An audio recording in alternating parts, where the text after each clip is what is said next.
हम शिव कथा तक क्यों पहुंचते हैं? हम भगवान शंकर की कथा में क्यों पहुंच जाते हैं? देखो,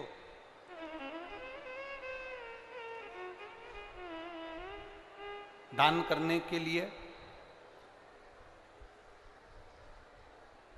दान पेटी होती है।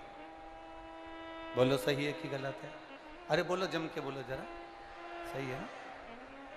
दान करने के लिए दान पेटी होती है, कपड़ा रखने के लिए कपड़ा पेटी होती है, पत्र रखने के लिए पत्र पेटी होती है, धन रखने के लिए धन की पेटी होती है, तिजोरी होती है, अलमारी होती है। पर हमारा पाप रखने के लिए कोई पेटी बनी है क्या? नहीं बनी। धन रखने की पेटी होगी, वस्त्र रखने की पेटी होगी, कपड़ा रखने की पेटी होगी, दान रखने की पेटी होगी, पर पाप रखने की कोई पेटी नहीं होती। पर शिव महापुराण की कथा कहती है पाप रखने की एक पेटी है। जब हम कथा में पहुंचते हैं, जब हम सत्संग में पहुंचते हैं, जब हम कहीं मंदिर में पहुंचते हैं, तो हमारा जो पाप है वो मंदिर में ही, सत्संग में ही, भजन में ही, कथा में ही छूट जाता है और हमारे भीतर पुण्य प्रकट होकर हम अपने घर की ओर चले जाते। पुण्य प्रकट हो।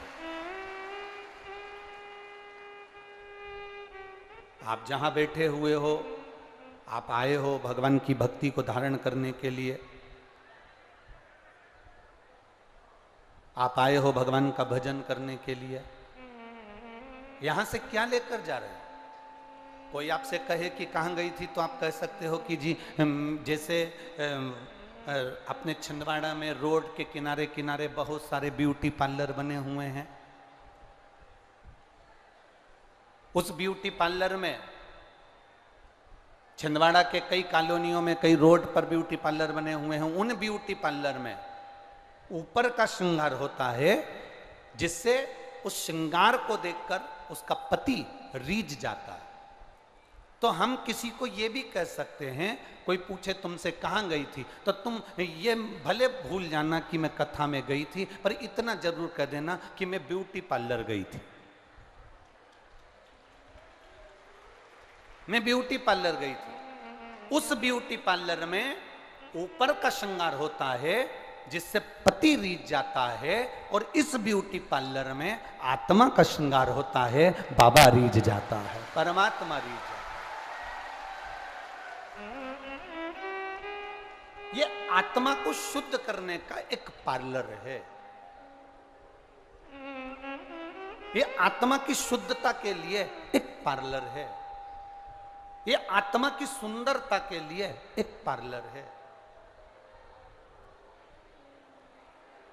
तो जैसे दान पेटी होती है, वस्त्र पेटी होती है, पत्र पेटी होती है, धन पेटी होती है, कथा, मंदिर, देवालय हमारे पाप को खींच लेते हैं और पुण्य हमें प्रदान कर देते हैं। ये हमारी भी एक पुण्य की, आनंद की पेटी है जिससे हमें पुण्य मिलता है और पाप जमा हो जाता है।